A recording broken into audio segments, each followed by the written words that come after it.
Shabbat Shalom.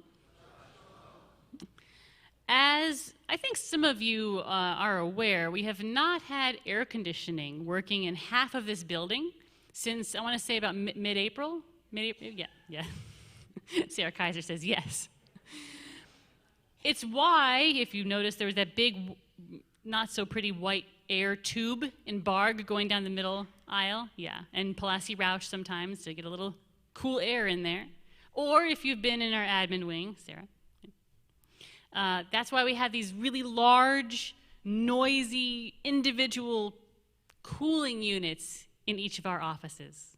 So yes, we went April, May, June, July, August in Houston with no central air in our offices. And we were here because we love our jobs. And we love all of you. So a good chunk of my office real estate has gone to a very loud, somewhat effective wind machine, essentially. And it's only useful if it's pointing directly at your face. Otherwise, it's about 90 degrees in my office. And did I mention that it's loud? Oh my God, the noise, it's so loud. You can't hear yourself think in there. You can't take video calls. You can't record yourself doing anything because the cooling machine is so loud, so it has to be off. So if you look closely at any of the classes that I taught during these past couple months, you'll see my hair is kind of moving because I have literally a fan on my lap to get some kind of air movement. Just gavalt. Anyway, but the worst part, worse than all the schwitzing, I didn't even realize until this past week. I was just walking into the admin wing one morning this past week, as I do every morning, pretty much.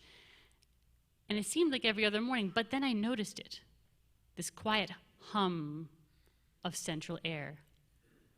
And I know, I stood there, mouth agape, and just other staff were coming in, they just looked at me like something was wrong, and all I could do was go, AC, the AC's working, the AC's working, and danced around like a weirdo. So I ran to my office. And it didn't immediately hit me like a wall of heat when I opened the door. It was a miracle. Like for months, that's what it was. But now I opened the door and there was air conditioning. And I looked over and I saw my windows. Now, if you have no air conditioning and you have 4 windows that face east, what do you do with your blinds? You close them. I closed my blinds in April and I did not touch them till August. Because why? Why would I bother? I didn't want to take a chance on even the smallest little ray of sunshine warming my office 1 iota. I couldn't spare the iota, guys. I couldn't spare it. It was pushing 100. I was cursing the supply chain every second of the day. So with our air conditioning up and running and my office in the mid-70s, you better believe I ran to my windows, yanked open the blinds, and just stepped back.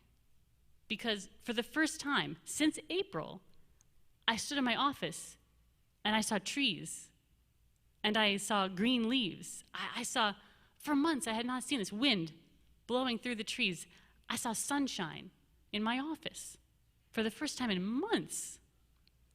And I realized that it was that's what I missed more than anything else. And I didn't even think about it until I opened the blinds up. That seeing the sunshine and the trees and the world, the window to the world, I'd been missing it. I needed it. I craved it, but I just didn't notice that. I didn't realize it until my attention was yanked back when I opened up those blinds and I saw. And it made me think, what else are we missing because we're just not paying attention? This Shabbat is not just a regular Shabbat. It's also Rosh Chodesh, the new moon. Which means if there's a new moon, it's a new Jewish month. And it's not just any old Rosh Chodesh. This is the Rosh Chodesh for the month of Elul. Elul is the month before, so we've started the 1-month countdown to high holidays. Rosh Hashanah, Yom Kippur, the biggies.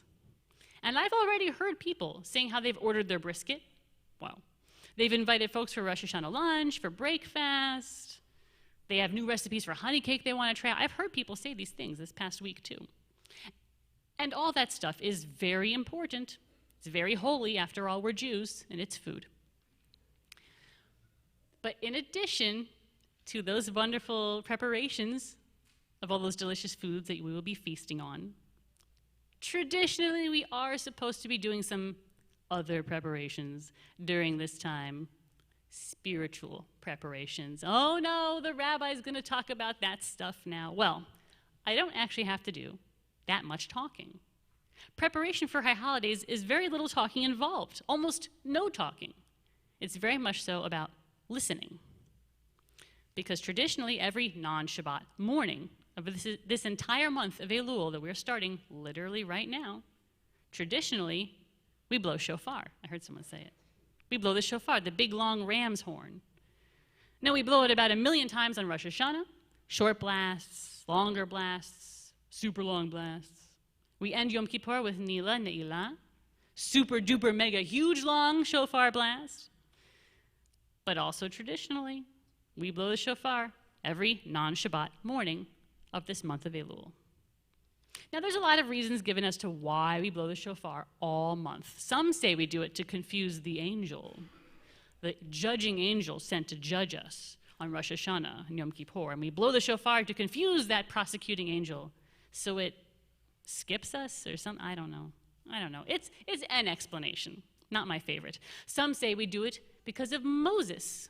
That sounds Jewy. The time that Moses spent on Mount Sinai getting the tablets was during the month of, apparently, Elul. And when he came down with them, it was Yom Kippur, so the shofar was blasting. Okay, that's cool, that's cute, I like it, okay. But my favorite explanation for why we blow the shofar every single morning of the month of Elul is because it is a spiritual alarm clock.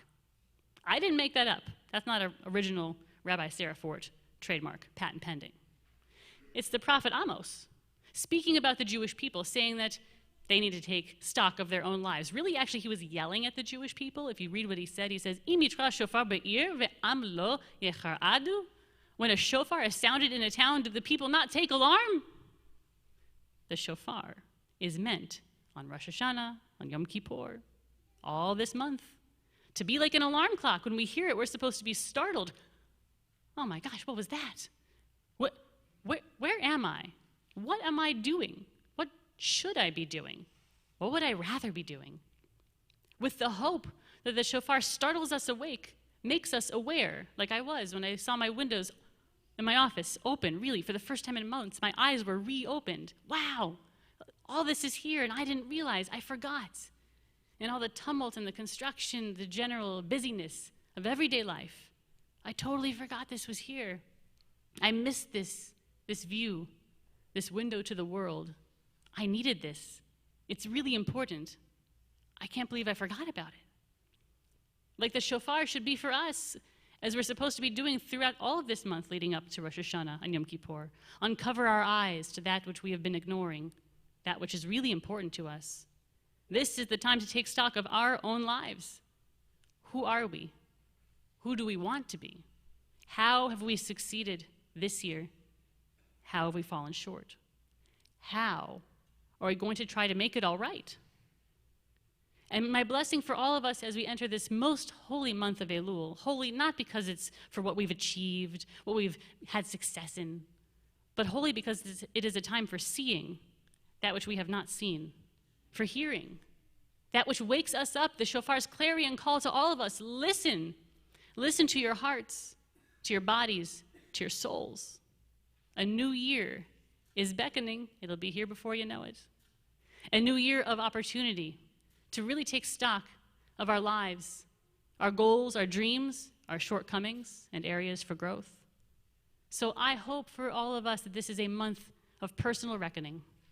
And this upcoming year, 57, 83, may be a year of so much light, so very much love, and so very many blessings for you and all of yours.